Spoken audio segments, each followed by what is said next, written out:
नमस्कार, मैं इंद्रजीत सर। आज मैं 12वीं क्लास का जीव विज्ञान का चैप्टर 4 का दूसरा वीडियो लेकर आया हूँ, जिस चैप्टर का नाम है जनन स्वास्थ्य। इसका हमने पिछले वीडियो में 7 क्वेश्चन कर लिया था। 8वां क्वेश्चन करना है।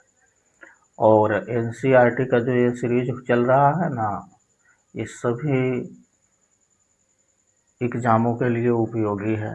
आप यूपीएससी दीजिए, बीपीएससी दीजिए, या कोई भी बिहार का एग्ज़ाम, ग्रुप डी से लेकर आईएएस तक का एग्ज़ाम दीजिएगा, इन सभी में इसमें से क्वेश्चन आता है। इसलिए इसका क्वेश्चन आंसर हम करवा रहे हैं। तो चलिए बढ़ते हैं आगे।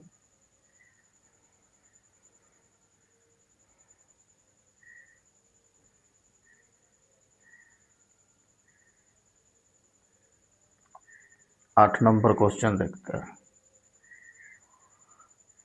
प्रश्न 8,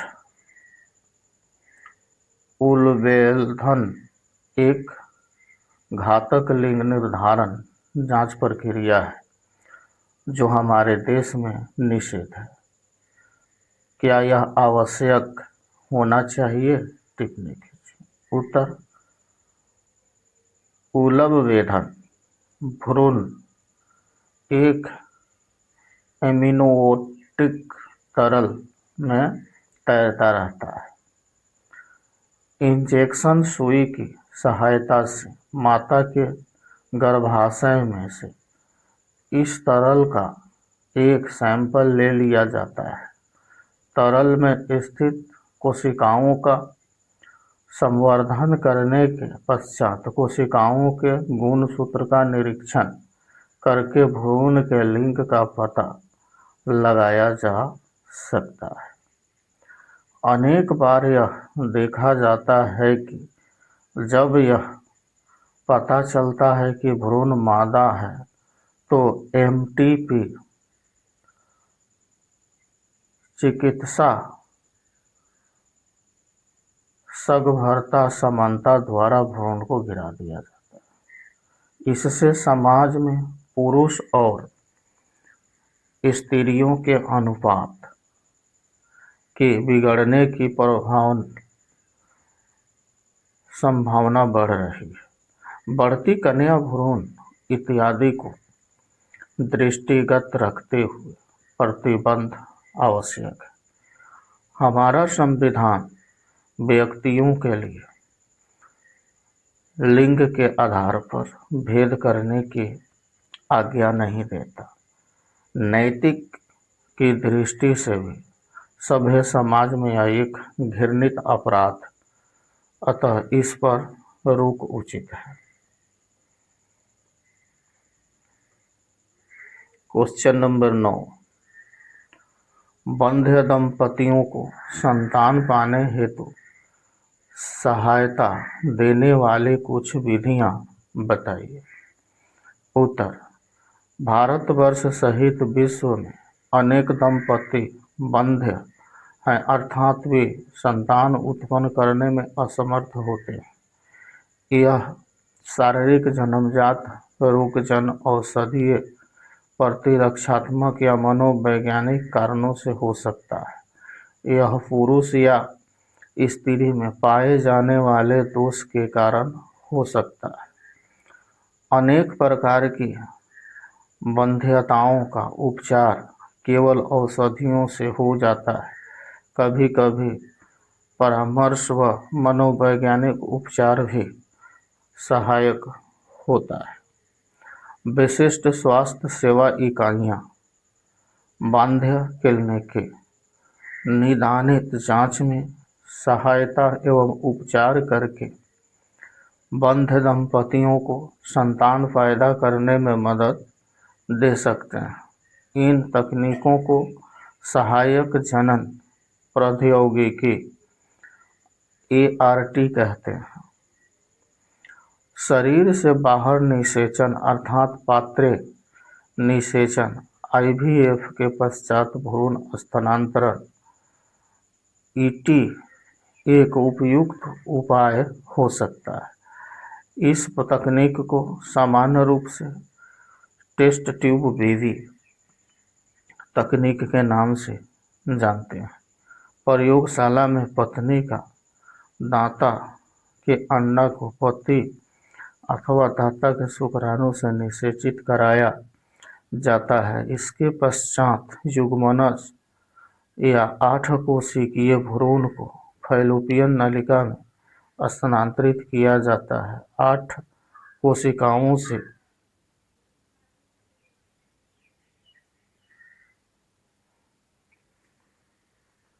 अधिक विकसित होने वाले भ्रूण को गर्भाशय में स्थानांतरित कर दिया जाता है।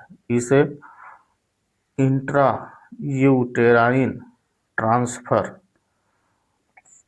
IUT कहते हैं। जिन स्त्रियों में गर्भधारण की समस्या होती है उनकी फैलोपियन नलिका में बने भ्रूण को अन्य स्त्री के गर्भाशय में स्थानांतरित किया जा सकता है।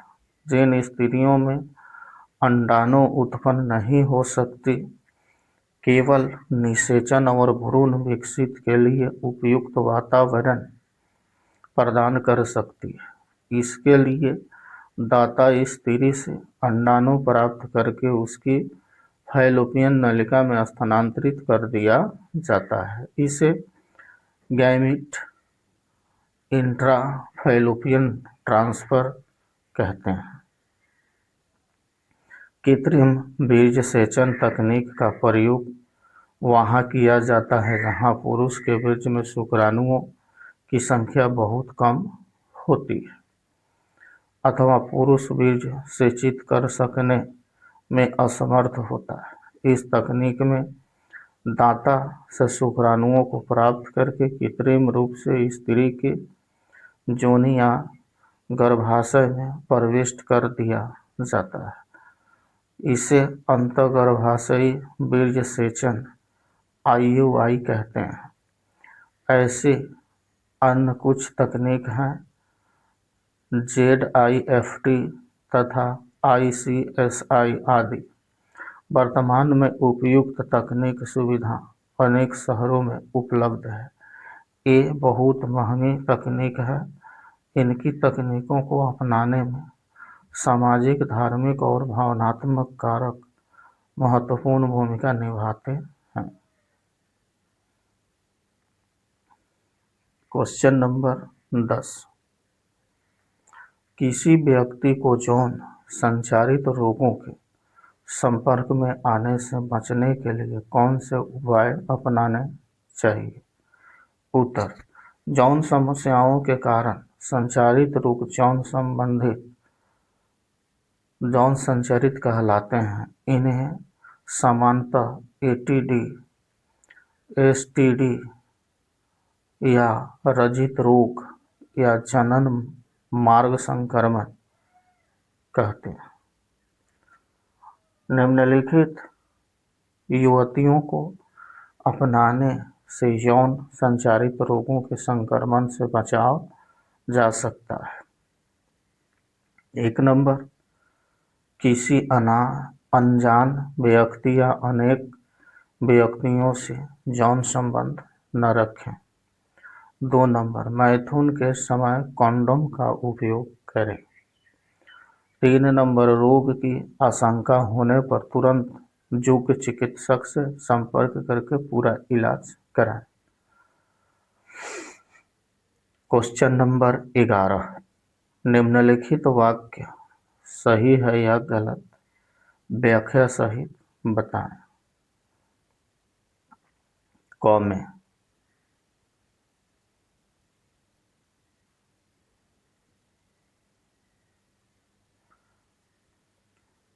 गर्भपात स्वतः भी हो सकता है।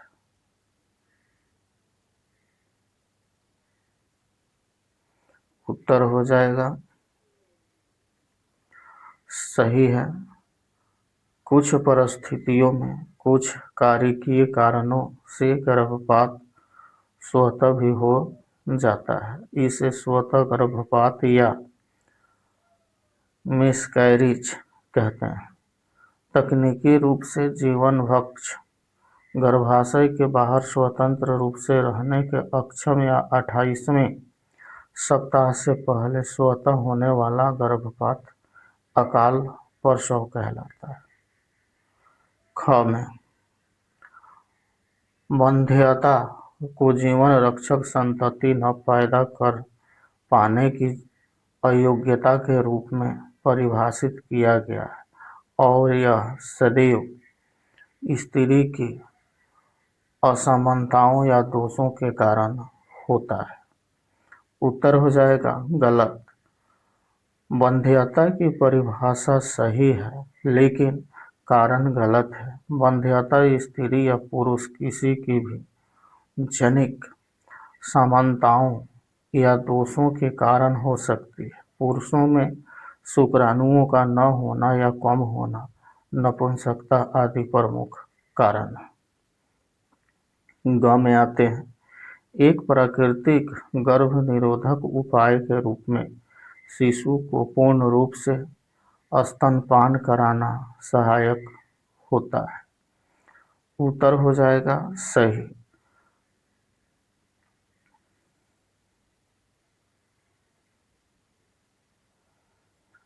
शिशु के पूर्ण रूप से स्तनपान कराना गर्भ निरोधक उपाय है क्योंकि इसके फलस्वरूप अंडोत्सर्जन और आवर्त चक्र प्रारंभ नहीं होता। प्रसव पश्चात लगभग 4 से 6 माह तक यह अवधि अधिक सफल मानी जाती है। इस अवधि में गर्भधारण के अवसर लगभग शून्य होते हैं।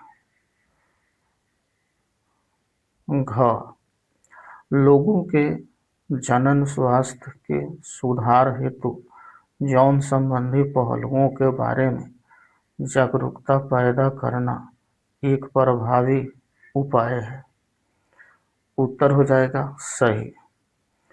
जनन स्वास्थ्य में सुधार हेतु यौन संबंधी समस्याओं की जानकारी एक प्रभावी उपाय है। इससे जनन स्वास्थ्य समस्याओं में कमी आती है या ये समाप्त हो जाती है। यह लोगों को अनेक अंधविश्वासों से बचाती है। जनन अंगों की संरचना, ऋतुस्राव चक्र, गर्भ निरोधक, सगर्भता आदि की जानकारी देती है। Question number 12। निम्नलिखित कथनों को सही कीजिए। उत्तर हो जाएगा गर्भ निरोधक के शैल क्रियात्मक उपाय युग्मक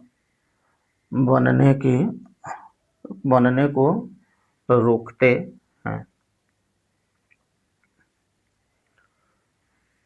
उत्तर इसका हो जाएगा शैल क्रिया उपाय के फलस्वरूप युग्मक शुक्राणु अंडाणु बनना नहीं रुकता, केवल परिवहन, संचार या युग्मक स्थानांतरण रोक दिया जाता है। इसके फलस्वरूप गर्भधारण नहीं होता है। ख सभी प्रकार के यौन संचारित रोग पूरी तरह से उपचार योग्य हैं।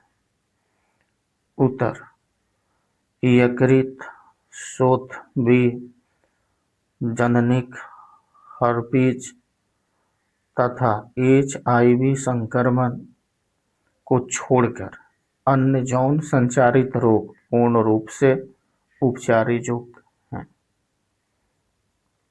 ग ग्रामीण महिलाओं के बीच गर्भ निरोधक के रूप में गोलियां बहुत अधिक लोकप्रिय है।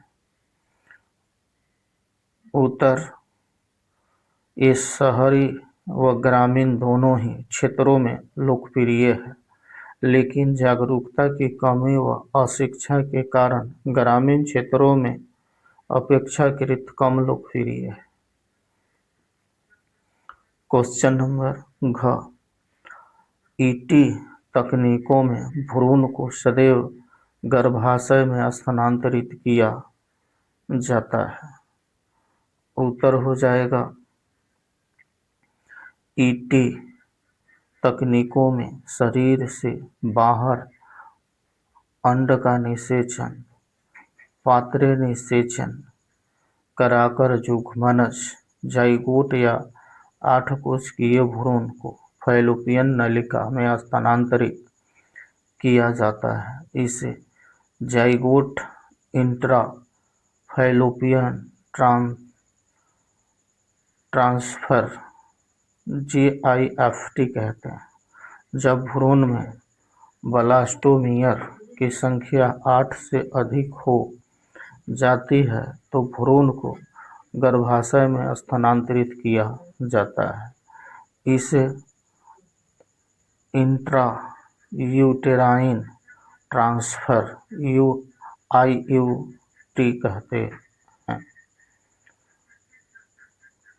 तो आज इसमें इतना ही।